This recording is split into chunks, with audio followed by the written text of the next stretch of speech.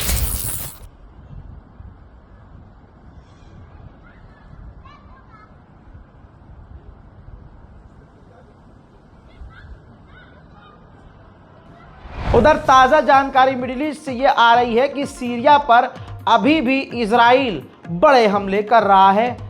सबूत आपके सामने।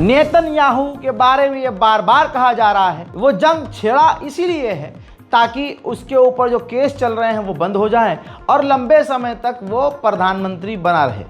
रिपोर्ट ये है कि सीरिया के ऊपर जैसे ही इजराइल ने हमले करने शुरू किए और इजराइल और सीरिया की जंग जो शुरू हुई, इसके बाद जो कल ही ट्रायल शुरू हुए थे नेतन्याहू के ऊपर कोर्ट के अंदर इजराइल में, वो ट्रायल रुक गए हैं। शायद यही तो चाहता था नेतन्याहू। सीरिया की राजधानी सेफ कैसे हो सकती है जब राष्ट्रपति भवन पर हमला हो गया, जब सीरिया के डिफेंस मिनिस्ट्री की बिल्डिंग को उड़ा दिया गया। अब खबर आ रही है कि जोलानी से इजराइल के हमले से पहले तुर्की ने कह दिया था कि आप ये दमिश्क छोड़ के इदलिब चले जाइए, आपकी जान को खतरा है। अब जब इजराइल ने द्रूज को बचाने के नाम पर सीरिया के राष्ट्रपति जोलानी के चूतड़ को लाल किया है, तो तुरंत जोलानी ने डील कर ली है किनसे? द्रूज कम्युनिटी से कि भाई लड़ाई ख़त्म करो, अपना पिछवाड़ा साफ करो, बड़ा मार रहा है इजराइल। फ़ौरन डील कर ली और इतना बुरा मारा है इन इजराइल ने इस द्रूज कम्युनिटी को बचाने के लिए। इन TS जो है वो फ़ौज है सीरिया की ऑफिशियल, ये जो ISIS वाली फ़ौज है, ये दाइश संगठन वाली जोलानी की फ़ौज है, इसको HTS भी कहते हैं।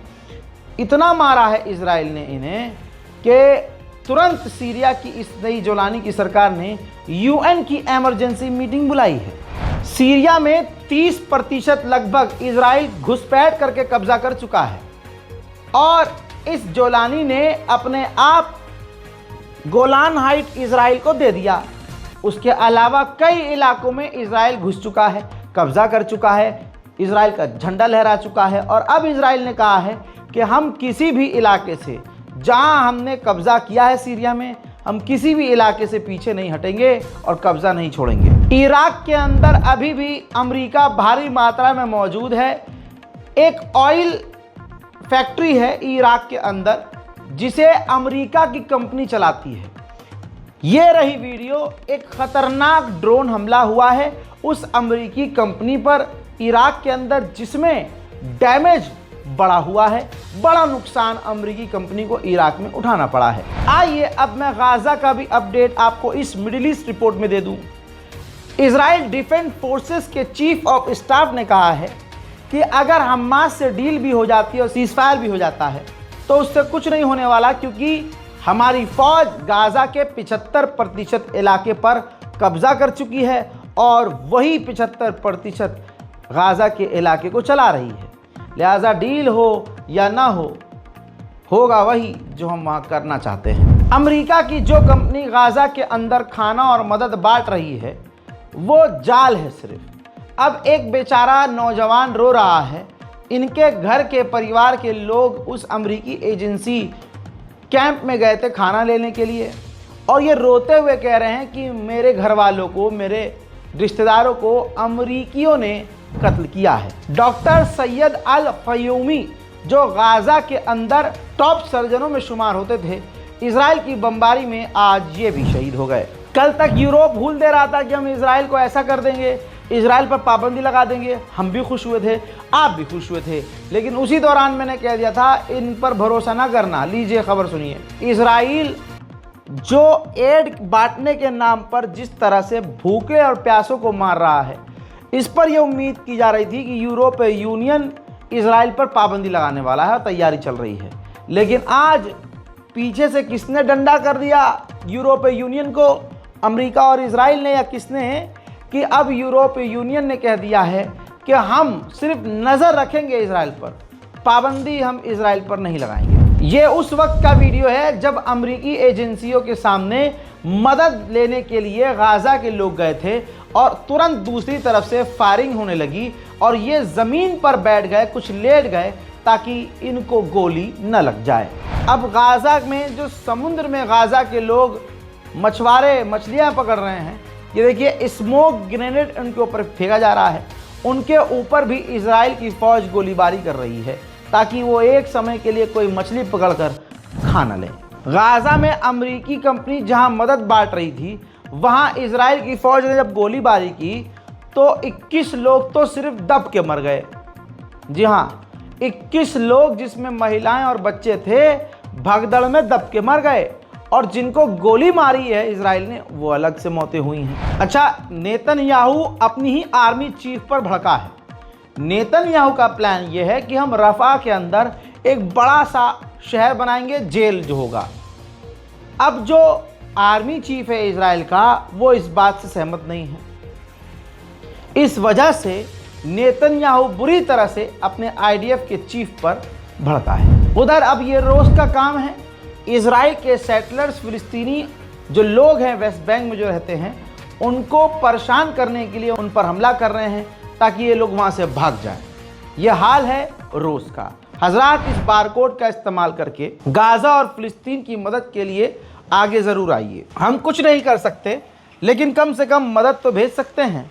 हम कुछ नहीं कर सकते, मगर कम से कम एक वक्त का खाने का इंतज़ाम और या फिर एक वक्त किसी एक इलाके में पानी के टैंकर भेज सकते हैं, तो इसमें क्या बुरा है। इंटरनेशनल क्रिमिनल कोर्ट को धमकी दी गई थी कि नेतन्याहू के खिलाफ आपने जो अरेस्ट वारंट जारी किया है वो कैंसिल कर दो, लेकिन अल्हम्दुलिल्लाह इंटरनेशनल क्रिमिनल कोर्ट ने ऑफिशियली साफ इनकार कर दिया कि जो क्रिमिनल है, जिसने क्राइम किया है, वॉर क्राइम किया है, नेतन्याहू, उसके खिलाफ जो हमने अरेस्ट वारंट जारी किया है कैंसिल नहीं किया जाएगा। न्यूयॉर्क सिटी में टेक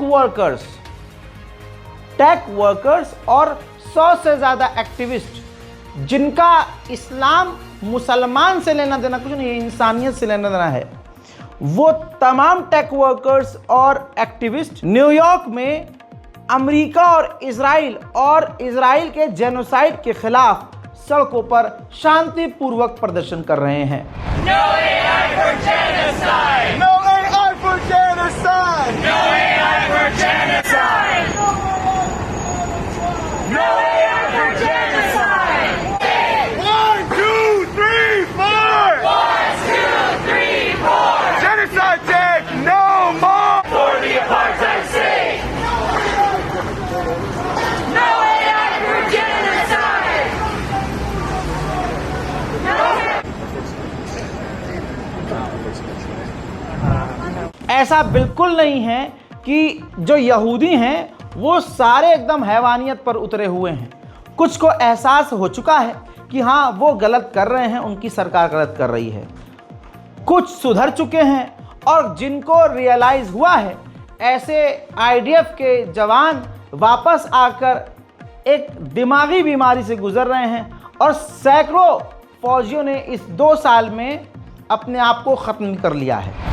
अब ये तस्वीर आपके सामने है, ये वो यहूदी नौजवान हैं जो ड्राफ्ट को जला रहे हैं। यानी नेतन्याहू ने जो आदेश दिया है कि अब नौजवानों को, चाहे वो 18 साल के हों या उससे ऊपर के हों, कोई भी हों, इजराइल की सेना में लंबे समय के लिए आपको आना होगा। ये आदेश जारी किया गया था जिसे वो जला रहे हैं और कह रहे हैं कि हम सरकार के जेनोसाइड में और गंदे काम में, आतंक में साथ नहीं देंगे। आयरलैंड ने अभी 2 हफ्ते पहले बड़ा कदम उठाया, जो फिलिस्तीन की और वेस्ट बैंक की ज़मीनों पर कब्जा करके इजराइल ने फैक्ट्रियां लगाई और उस फैक्ट्री में जो इजरायली प्रोडक्ट बनाए, आयरलैंड ने उन प्रोडक्ट्स को बैन कर दिया। जिसके बाद इजराइल तो बाद में, अमेरिका पहले भड़क गया और अमेरिका ने कहा कि आयरलैंड को इसका हम जवाब बहुत जल्द देंगे। वो बेचारे यहूदी जिनके परिवार के लोग हमास की कैद में हैं, वो अपनी सरकार से ऊब चुके हैं, क्योंकि नेतन्याहू डील नहीं करना चाहता तो थक हार कर वो रीच आउट कर रहे हैं हमास को, हमास से बातचीत कर रहे हैं और करीबी है, और हमास से कहा है कि कुछ भी कीजिए, फ्लेक्सिबल हो जाइए और इजराइल की गवर्नमेंट से डील कर लीजिए ताकि हमारी औलादें, हमारे घर के जवान, हमारा घर का सदस्य आपकी कैद से आज़ाद हो जाए। रिपोर्ट यह है कि अब तक 43 आईडीएफ के जवानों ने गज्जा से लौटकर कर लिया है। जी हाँ मेरे दोस्तों, 2 हफ्ते में ये 4था आईडीएफ का जवान है जिसके बारे में जानकारी आ रही है, जिसने अपने आप को वासिले जहन्नम कर दिया है, खुद ही अपनी ज़िंदगी को ख़त्म कर दिया है। ऐसे ही ये इजराइल का सैनिक है, ये गाज़ा के अंदर नरसंहार करके, आतंक मचा के, बच्चों को कत्ल करके ये घूमने चला गया था ग्रीस। अब जब ये वहाँ ग्रीस गया तो वेकेशन पे था, घूम रहा था, फिर रहा था, समुद्र में मतलब गोते खा रहा था। उसी दौरान समुद्र में गोते खाते वक्त ये डूब गया और डूबकर मर गया। अब ऐसा नहीं है कि सिर्फ ईरान के लोग, ईरान के अंदर बैठे हुए लोग गद्दार हैं। इजराइल के अंदर भी ऐसे सैकड़ों यहूदी गिरफ्तार हुए हैं जिन्होंने इजराइल की जासूसी ईरान के लिए की है। नेशनल वाइड अब नेतन्याहू की इजराइल की जो सरकार है, एडवर्टाइज, पोस्टर, मूवी के बीच में ऐड, यूट्यूब पर ऐड, सोशल मीडिया पर ऐड और जगह जगह पर ट्रैफिक सिग्नलों पर, टीवी स्क्रीन पर ऐड चला रहा है और ऐड के ज़रिए लोगों को मना रहा है और समझा रहा है कि ईरान के लिए जासूसी ना करें। ईरान के द्वारा एक बार फिर से अमेरिका के मुंह पर थूक दिया गया है और पार्लियामेंट के अंदर ये फैसला किया गया है कि अमेरिका से बातचीत करने से पहले हमारी शर्तें पहले अमेरिका को माननी होंगी। फॉर एग्ज़ाम्पल मैं बता रहा हूँ आपको अपनी तरफ से कि ईरान शुरू से कहता आया है कि हम अपने मिसाइल प्रोग्राम पर बात नहीं करेंगे, हम यूरेनियम पूरी तरह से ख़त्म नहीं करेंगे और किसी भी दबाव में अमेरिका के हम आगे बात नहीं करेंगे और न झुकेंगे। इजराइल का इलाद पोर्ट, जहाँ से दुनिया भर का सामान वहाँ पहुँचता है और इजराइल का सामान इलाद पोर्ट से यूरोप और दुनिया के दूसरे इलाकों में सामान जाता है। ये इजराइल का इलाद पोर्ट पूरी तरह से शट डाउन हो चुका है, पूरी तरह से बंद हो चुका है, क्योंकि लाल सागर में यमन ने हुड़दंग मचा रखा है और कोई जहाज़ यमन के हूथीज़ के आंखों के सामने से गुजर नहीं रहा है। फिलहाल इस डिटेल और बड़ी रिपोर्ट में इतना ही। इस रिपोर्ट को शेयर कीजिएगा, अपनी राय कमेंट सेक्शन में ज़रूर लिखिएगा, दुआओं में याद रखिएगा। जय हिंद।